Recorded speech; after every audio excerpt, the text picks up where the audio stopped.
എങ്ങോട്ട് പോയി? അവിടെ നോക്കാം.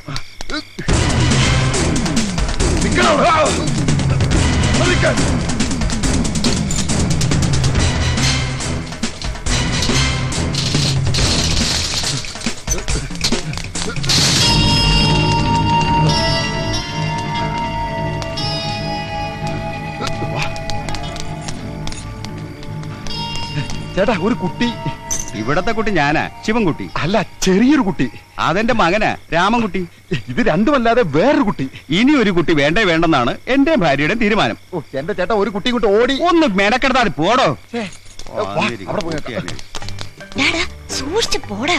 ചാക്കിൽ എന്താണെന്ന് ആരെങ്കിലും ചോദിച്ചാ എന്തു പറയും? പിന്നാക്കാന്ന് പറഞ്ഞാ മതി. പിന്നാക്കോ? എടാ, നിന്റെ തലയിലെ കാര്യമല്ല, ചാക്കിലെ കാര്യമാ പറഞ്ഞത്. സ്ഥലം എത്തി. മിണ്ടാതെ.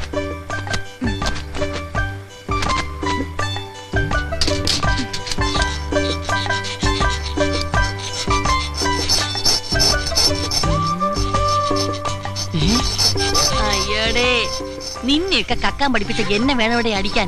19 കടകൾ കുത്തി തുറന്നിട്ടും ഇനി നേരാവണ്ണം ഒന്നും പഠിച്ചില്ലെന്ന് വെച്ചാ പാസ്റ്റപ്പിയായി വേഗം ആവട്ടെ. ഇത് മഴയല്ല, കൂട്ടാണ്. ഒറ്റ ചവിട്ടടിച്ചാന്നോണ്ടല്ലോ പട്ടി ചവമേ. എന്താ കൊച്ചുവായിൽ വലിയ വർത്താനം പറയാൻ? ഇടിച്ച് നെഞ്ചാമുടി കളക്കി കളയും. കുളിഞ്ഞിരുന്ന് അറക്കടാ. ഇവരെന്ത് ചെയ്യുന്നു? ഇവര് മരണമുണ്ടോ? രാവടാ, രാവ് രാവ്.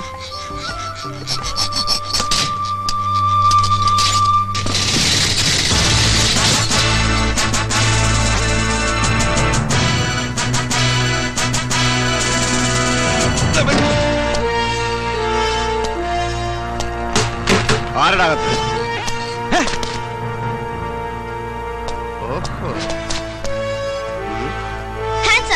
അയ്യോ, തോക്ക്.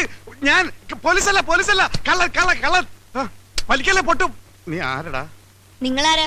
ഞാൻ കള്ളൻ അല്ല, പോലീസ്. അതൊന്നും തരുക. ഇത് കളിത്തോക്ക.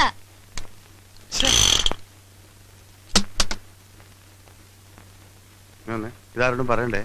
അയ്യോ, ഇതേത് പുതിയ തൊണ്ടിയല്ലടി, മഹാതെണ്ടിയാ. അത് ശരി. അപ്പൊ മോഷണമാണ് നിങ്ങളുടെ പണി. ഇത് ഞാൻ പോലീസിനോട് പറയും. എന്റെ സ്വഭാവം നിനക്കറിയില്ല, ഒന്ന് പറഞ്ഞോടീ. നിക്കുന്നത് അന്തസ്സുള്ള കുടുംബത്തിൽ പിറന്നവനും ആഭിജാത്യമുള്ളവനും പരമസുന്ദരനും ലോകൈക ചെറ്റിയെ കുടുംബത്തിൽ കയറ്റാൻ കൊള്ളാത്തവനുമായി ഇരിക്കുന്നത്. ഞാൻ പിന്നെ കൊണ്ട് നടക്കുന്നല്ലേ ഉള്ളു മക്കളെ. എന്റെ മുമ്പിൽ വെച്ച് എന്ത് വേണമെങ്കിലും പറഞ്ഞോ, പക്ഷെ മാന്യന്മാരുടെ മുമ്പിൽ വെച്ച് പറഞ്ഞാൽ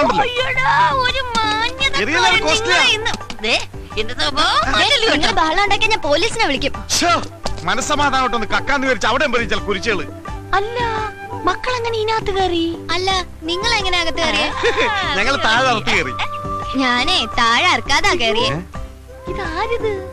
ഇവൻ നമ്മളെക്കാൾ വലിയ കള്ളനാ. ഇവൻ നമുക്ക് നോക്കാം. ഇവനിൽ നിന്ന് പലതും പഠിക്കാനുണ്ട്. എന്താ നിങ്ങൾ ഈ കൊച്ചിനെ പിടിച്ച് ഗുരുവാക്കാൻ നോക്കും മനുഷ്യ? പിള്ളേരെ, ആ ചാക്കം കൊണ്ടിങ്ങി വരി. അതൊരു ആക്സിഡന്റാ. മാത്രം മതി. നോക്കുന്നുണ്ട്. നിങ്ങളും ചുമ്മാ എടുത്തോ. ഇങ്ങോട്ടാ.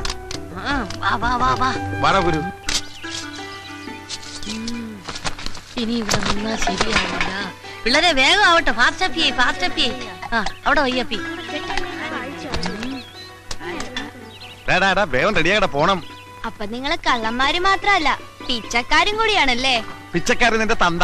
ഞങ്ങളൊക്കെ അന്തസ്സായിട്ട് മോഷ്ടിക്കുന്നവരാ, അല്ലാതെ തെണ്ടികളല്ലടാ. മോഷ്ടിച്ചിട്ടാണോ അന്തസ്സായിട്ട് ജീവിക്കുന്നേ? ഊപ്പേ, ഞങ്ങള് പറയുന്ന അനുസരിച്ച് നിന്നാ മതി കേട്ടാ. വലിയ വർത്താനൊന്നും പറയണ്ട.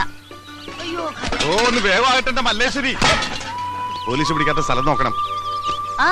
പോലീസ് നമ്മളെ ഒട്ടും ശല്യം ചെയ്യാത്തൊരു സ്ഥലമുണ്ട്. അതെവിടെയാടി? ലോക്കപ്പ്. അവിടെ ആവുമ്പോ 3 നേരം ഞമ്മ കിട്ടും. ലോക്കപ്പിലൊക്കെ എന്റെ പട്ടി വരും. നമ്മൾ അവിടെ നിന്നല്ലേ ഇങ്ങോട്ട് വന്നത്. എപ്പോഴും കടന്ന് അവരെന്ത് വിചാരിക്കും? ചേട്ടാ, ഞാനൊരു സംശയം ചോദിച്ചോട്ടെ? എന്താടാ മോനെ? നിങ്ങളുടെ തന്ത ആരാന്നായിരിക്കും. ആരുടെയെങ്കിലും പേര് പറഞ്ഞുകൊണ്ട് കൊച്ചല്ലേ, മനസ്സിലാവൂല.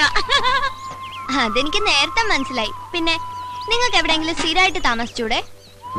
എടാ, സ്ഥിരമായിട്ട് ഞങ്ങൾക്ക് സ്ഥലമില്ലെന്നാ നീ പറയുന്നത്. സൗത്ത് റെയിൽവേ സ്റ്റേഷൻ പ്ലാറ്റ്ഫോമിൽ 10 സെന്റ്, KSRTC ബസ് സ്റ്റാൻഡിൽ 8 സെന്റ്, എറണാകുളം മൈറഗാസ് കോളേജ് ഗ്രൗണ്ടിൽ എത്ര സെന്റ് വേണമെന്ന് മേയർ ചോദിച്ചിട്ട് വേണ്ടാന്ന് പറഞ്ഞവനാണ് ഞാൻ. MG റോഡിന്റെ വക്കിലേ. ഈ ചെറുക്കൻ സ്വപ്പ പെശാണെന്നാണ് തോന്നണേ. കൂടെ കൊണ്ടുവിടുന്ന കൊടുക്കാൻ പാരയാവോ? എടി, ഇവൻ മറ്റു 4 പേരെ പോലെ കഴുതയല്ല, 10 വയസ്സ് കൂടുതലാണ്. എന്തോന്ന്? തലയിൽ ഇത്തിരി കൂടുതലുണ്ടെന്ന്. മുടിയാ? എങ്കി പിന്നെ മുട്ടയടിച്ചങ്ങ് വിട്ടുകളയാന്ന്. മുടിയല്ലടി, ബുദ്ധി ബുദ്ധി. ഓ, നിങ്ങക്കില്ലാത്ത സാധനം. എടി, ഇവനെ കൂടി നമ്മുടെ പ്രൂഫിൽ പെടുത്തിയാൽ നമ്മുടെ ബിസിനസ് കുറച്ചുകൂടി ബലപ്പെടുത്താൻ സാധിക്കും. മൊണ്ണയാണെങ്കിലും നിങ്ങളുടെ തല. കൊച്ചേ, ഇനി മുതൽ നീയും ഈ 4 പിള്ളേരും ഒന്നാണ്. 4 1 5 അല്ലേ? അയ്യോ, ഒറ്റ കെട്ടായിരിക്കണമെന്ന് പറഞ്ഞാണ് മനുഷ്യ. അമ്മോ, ഇങ്ങനെ ഒരു രാപകലില്ല അധ്വാനിക്കുന്നവരുടെ കമ്പനിയാണിത്.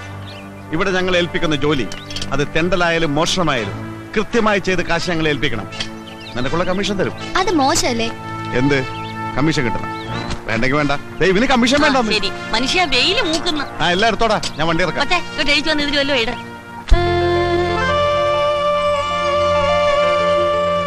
ജീവിക്കാനായി ഒരുപാട് പണിയെടുത്തു. അതെല്ലാം പൊട്ടിപ്പൊളിഞ്ഞ് കുത്തുവാളയെടുത്ത് ഞാൻ ഒരു പരുവത്തിലായി. അവസാനത്തെ ശ്രമമെന്ന നിലയിൽ അരിമേടിക്കാൻ പഞ്ചർ പ്രദേശ് എന്നൊരു പുതിയ പ്രസ്ഥാനം ഞാൻ തുടങ്ങുകയാണ്. ഇതെങ്കിലും ഒന്ന് പച്ച പിടിക്കാൻ അനുഗ്രഹിക്കണമേ. ഏയ്, ആർക്കും സംശയം തോന്നരുത്. പശു അപ്പിടുന്നത് പോലെ വേണം ഇട്ടിട്ട് പോകാൻ. എന്നാ പിന്നെ പശുവിന് വാടകയ്ക്കെടുക്ക്. വാ. ദൈവമേ, ആദ്യമായിട്ട് ഒരു മലങ്കോള് തന്നെ കിട്ടണേ.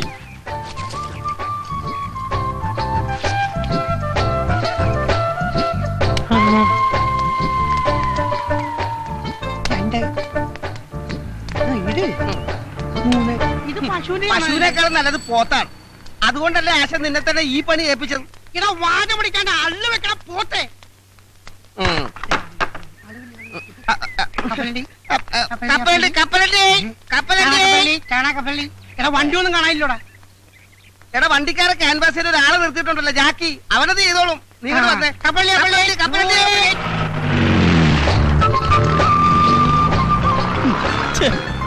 ഈ ഡ്രൈവർമാർ തെണ്ടികൾ ഇങ്ങനെ തുടങ്ങിയാൽ ബാക്കിയുള്ളവൻ എങ്ങനെ ജീവിക്കും എന്റെ കർത്താവേ?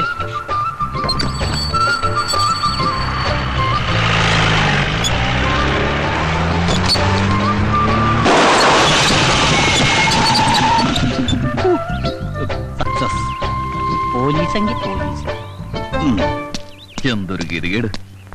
ഇനിയിപ്പോ എന്താണോ ചെയ്യാ? ഞാനെന്ത് ചെയ്യാനാ? എന്ത് പറ്റി സാർ? പഞ്ചറായി. ഭാഗ്യം. അല്ല, ഇവിടെ വെച്ച് പഞ്ചറായത് ഭാഗ്യം. തൊട്ടപ്പുറത്തായിരുന്നെങ്കിൽ വലിയൊരു കാന ഉണ്ടായിരുന്നു. ആ കാനയിലേക്ക് ജീപ്പ് പറഞ്ഞ് സാറിന് എന്തെങ്കിലും അപകടം പറ്റുമെന്നൊരു പേടി. അങ്ങനെ ഒരു ഭാഗ്യം. സാറ് ഇനിയിപ്പോ പഞ്ചർ ഒട്ടിക്കണമെങ്കിൽ 10 കിലോമീറ്റർ അപ്പുറത്തും കണ്ട ഒരു കടയുള്ളൂ സാർ. സാറേ, ഈ സ്റ്റെപ്പിനില്ലയോ? അല്ല, സ്റ്റെപ്പിന് ഉണ്ടായിട്ടും കാര്യമില്ല. കാരണം പഞ്ചറായിട്ടുള്ള ടയർ മാറ്റി സ്റ്റെപ്പിന് ഇട്ട് കഴിഞ്ഞിട്ടുണ്ടെങ്കിൽ സ്റ്റെപ്പിനും കൂടി പഞ്ചറായിട്ട് ആ 2 പഞ്ചറായിട്ടുള്ള ടയർ ഉരുട്ടിക്കൊണ്ട് ഏതെങ്കിലും പഞ്ചർ വർക്ക്ഷോപ്പിലേക്ക് സാറ് പോയി. സൂപ്പറായിട്ട് പഞ്ചർ ഒട്ടിക്കുന്ന ഒരു ടീം ഇവിടെ അടുത്തുണ്ട് സാർ. ഞാൻ പോയി വിളിച്ചോട്ടെ. വേഗം വേണം, എനിക്ക് എസ്കോർട്ട് പോകാനുള്ളതാ. സാറ് ആയിക്കോട്ടെ, എവിടെ വേണം, നമുക്ക് കാശ് കിട്ടി മതി. എന്താ പറഞ്ഞേ? ഞാൻ പോയി വിളിച്ചോണ്ടിരാ സാർ. ഇന്ന് ആദ്യത്തെ ദിവസമായിട്ട് ഒരു വണ്ടിയും പഞ്ചർ ഒട്ടിക്കാൻ കാണുന്നില്ലല്ലോ. ഇത് ഇന്ന് എന്നെ പൂട്ടേണ്ടി വരും. നീ എവിടാ ചാണകം ഇട്ടത്? അയ്യോ, ഞാനല്ല, പശുവാണ് ചാണകം ഇട്ടത്. അതല്ലടാ, റോഡിൽ തന്നെ അല്ലേ ചാണകം ഇട്ടത്? പിന്നെ ഓട്ടോറിക്ഷ മുതൽ തമിഴം പാണ്ടി ലോറി വരെ കയറാൻ പാകത്തിലാണ് സംഭവം ഞങ്ങൾ സെറ്റ് ചെയ്തിരിക്കുന്നത്. ദേ, സംശയം ഉണ്ടെങ്കിൽ ആശാൻ ഈ വണ്ടിയിലൊന്ന് കയറ്റി നോക്ക്. ആദ്യം ഈ വണ്ടി തന്നെ പഞ്ചർ ആയിക്കോട്ടെ. ആശാനെ, എര വല്ലതും വീണോ? ഒരു ജീപ്പ് ഒന്ന് കയറിയിട്ടുണ്ട്. ഞാനവരെ പിടിച്ചിരുത്തിരിക്കാം. വേഗം വാ. Puncture Pradesh ready. ജീപ്പിക്കാരൻ തുടക്കം മോശമല്ല. ഐശ്വര്യ ഒരു അള്ളു വെച്ചത് എങ്ങനെ ഇരിക്കും?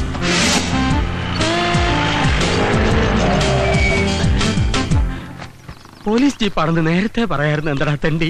അഭിനന്ദാശനെ, നമുക്കിട്ട് പണിയുന്നവരില്ലേ, ആദ്യ പണി അവർക്കിട്ട് തന്നെ തുടങ്ങാം. നല്ല ഐശ്വര്യമായിരിക്കും. പണി തുടങ്ങാം. Good morning sir. സാർ, ഇതാണ് ഞാൻ പറഞ്ഞ പാർട്ടി. പഞ്ചർ പ്രദേശ്, ഇത് കൊള്ളാമല്ലോ. അതെ സാർ, ഇത് ഹൈവേയിൽ മാത്രം കണ്ടുവരുന്ന ഒരു മൊബൈൽ വർക്ക്ഷോപ്പാണ്. ഇതിന്റെ പ്രത്യേകത എന്തെന്ന് വെച്ചാൽ, റോഡിൽ വെച്ച് പഞ്ചറായാൽ ഞങ്ങൾ റോഡിലെത്തും. അതെ. കാട്ടിൽ വെച്ച് പഞ്ചറായാൽ കാട്ടിലെത്തും. വീട്ടിൽ വെച്ച് പഞ്ചറായാൽ വീട്ടിലെത്തും. വെള്ളത്തിൽ വെച്ച് പഞ്ചറായാൽ ഇവന്റെ തന്ത എത്തും. പഞ്ചർ എവിടെയുണ്ടോ അവിടെയുണ്ട് പഞ്ചർ പ്രദേശ്. അതെ, ഈ പഞ്ചര കണ്ടുപിടിച്ചേ അല്ല ആശാന. പ്രദേശ് റെഡി. പണി തുടങ്ങൂ. ഇവര് തുടങ്ങും.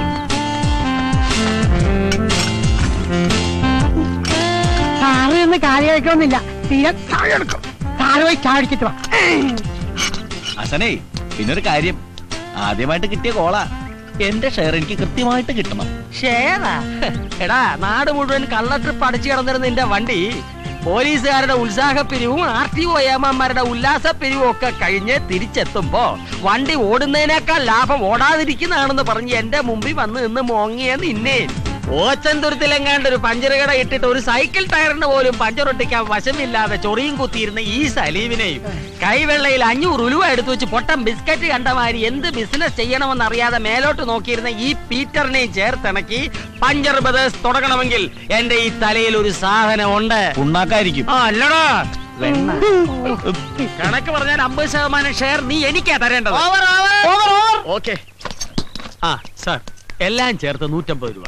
പിന്നെ സാറിന് പോലീസുകാരൻ അതിന്റെ പേരിൽ 50 രൂപ കുറച്ച് തന്നാ മതി അല്ലേ? അത് മതി. അപ്പൊ 100 രൂപ. 200 രൂപ എന്നാണ് 50 രൂപ കുറച്ചത്. 150 രൂപ എണ്ണി തരണം. പഞ്ചർ ഒട്ടിച്ചതിനും കാശ് കുറച്ചതിനും ഒക്കെ നന്ദിയുണ്ട്. Thank you. അപ്പൊ ഞങ്ങൾ പോയിട്ട് വരാം. അപ്പൊ സാർ കാശ് ഏതെങ്കിലും പോലീസുകാരന് എന്തെങ്കിലും കാര്യത്തിന് ആർക്കെങ്കിലും കാശ് കൊടുത്ത കാര്യത്തിന് താൻ കേട്ടിട്ടുണ്ടോ?